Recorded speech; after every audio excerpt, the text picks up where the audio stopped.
Donc je suis effectivement une bobo urbaine.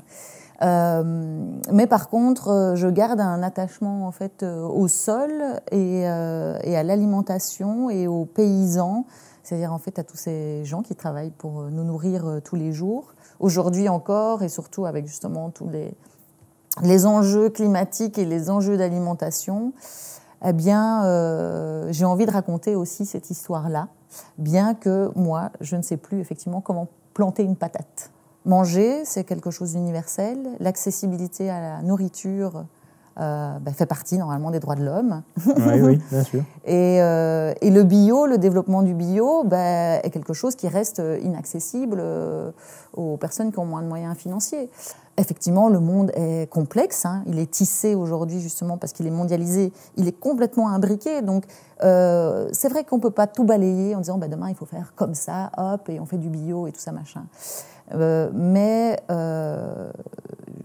je trouve que, voilà, déjà, il y a des actes de multinationales, en tout cas, qui sont cannibales. Moi, c'est ce que j'explique. C'est-à-dire que, en fait, dans ma vie de tous les jours, du coup, dans les actes que je pose, même si j'essaye de faire attention à mes valeurs, à être machin, etc., je suis couillonne, on va dire. De toute façon, je vais me retrouver dans des tensions intérieures parce que le système qui est en place, il ne me permet pas, en fait, d'être juste. Et le système qui est en place, il m'oblige, moi, justement, quand je me nourris, à créer la misère des paysans, des éleveurs, etc. Alors, ma ligne verte, c'est une ASBL que j'ai fondée et où, justement, je veux travailler sur les enjeux alimentaires. Alors, en partie, justement, de manière théorique, avec ma conférence gesticulée, et puis d'une autre manière, par des ateliers de cuisine, justement, parce que ça me tient à cœur qu'on retrouve. Je trouve qu'on a beaucoup perdu, même au niveau de la convivialité de la table, de connaître les producteurs, de savoir ce qu'on mange, de savoir cuisiner, de savoir conserver. La conservation, avant le frigo, voilà, on avait 10 000 manières de conserver des aliments. Aujourd'hui, on jette énormément aussi de la production. Ouais, je crois que c'est important d'être optimiste quand même, enfin, en tout cas de s'intéresser à tout ce qui se développe. Voilà, quand on parle d'écologie ou quoi, ça peut être très anxiogène.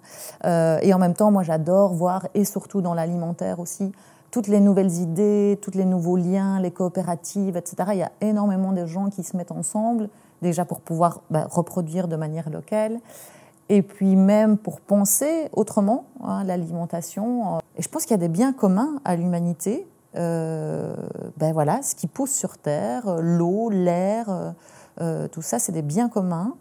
Il y a aussi des gens qui s'occupent à travailler sur l'idée de l'écocide, c'est-à-dire comme un génocide. L'écocide, ce serait de punir, de rendre en tout cas punissable tous les gestes qui seraient considérés comme des génocides écologiques. Oui, je pense qu'il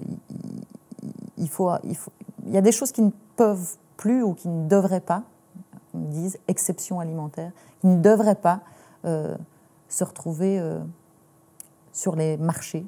J'espère que tout est possible et qu'on peut essayer de penser à respecter ce genre de choses.